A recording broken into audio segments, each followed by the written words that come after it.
All right, time for sports. Big night. Meurs here, Mike. Yeah, the puck drops now, Hudson. As we told our viewers at the top of the show, Daniel Sedin is out of the Canucks lineup tonight. Now, it's being reported by Swedish media that Dean Sedin may have suffered a setback after Monday's skate with the team. Coach V, though, won't confirm that. The Canucks will soldier on. Mason Raymond has been slotted into Sedin's spot on the top line. Nothing new to report, so he's not going to play tonight. You've got the total picture. We know what's going on, and we're not sharing that. That's not information that needs to be shared right now, so that's the way it is. If we would have lost the last 10 games, I think it would have been more of this distraction. But right now, I mean, we're playing well, and when guys have to get back in the lineup, they're going to be back. Isn't Coach V a beauty? Well, even without their leading scorer, the Canucks are predicted and expected to win this series, but it will be no cakewalk. The Kings have one of the best netminders in the league in Jonathan Quick. Quick led the league in shutouts with 10 and boasted a goals against average of 1.96. One of the reasons why we're so confident here.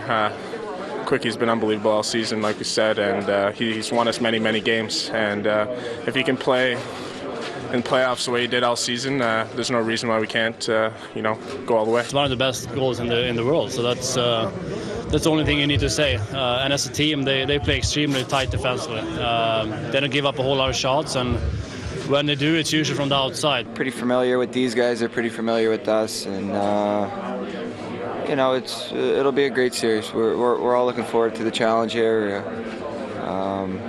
It's going to be a lot of fun. Well, wouldn't it be fun to play Coach V for the day and give Roberto Luongo a pregame pep talk before he takes the ice for a warm-up?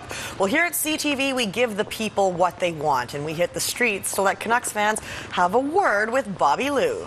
What are you saying to him? Say, Robbie, do your thing, man. Slap your pipes, hit your pads, get the confidence up. Just keep him out of the net. That's what we got to do for him. Keep him out of the net. Don't you choke on me this time. I'm counting on you. He's got this. You've got this, buddy. Come on. He's the best in the league, right? He's got this. I like this position you have him in. What do you call this? I call it not on his belly, which is key. This will be tonight. This will be a stretcher with a poke check going.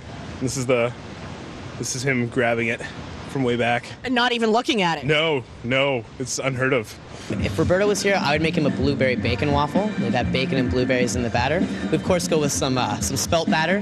No sugar in there for Roberto. He's an athlete. I'd say Luongo, go with the couscous salad or maybe some quinoa, get some high protein, get some energy going. We got some beer in the back, too, so you can have one of those after the game. If he wins? If he wins. If he loses, too. We'll give you light beer if he loses, real beer if he wins.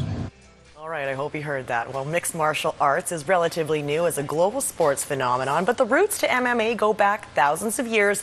Jordan Cunningham introduces us to a young practitioner of pankration.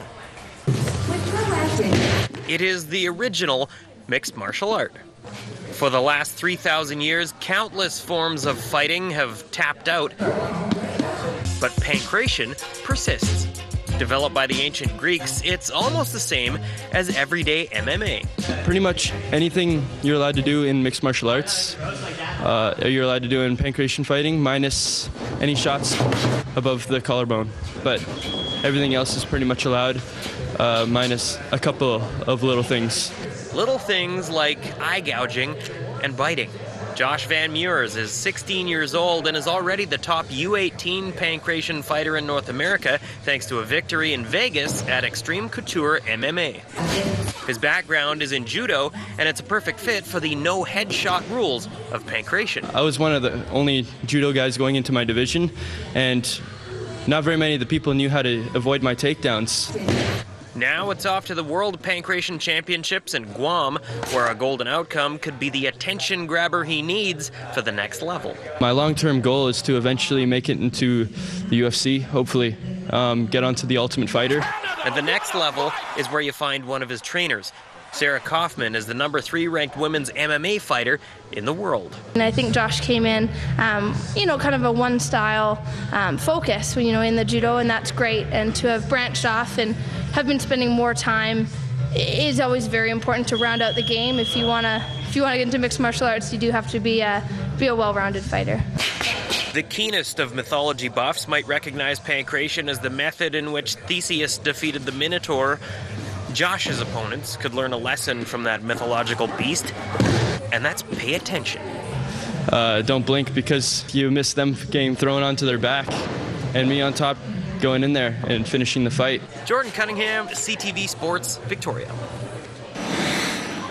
Ocean rowers assemble! Yes, for the next 25 days, a fancy rowboat is home for Olympic gold medalist Adam Kreek and his fellow ocean adventurers.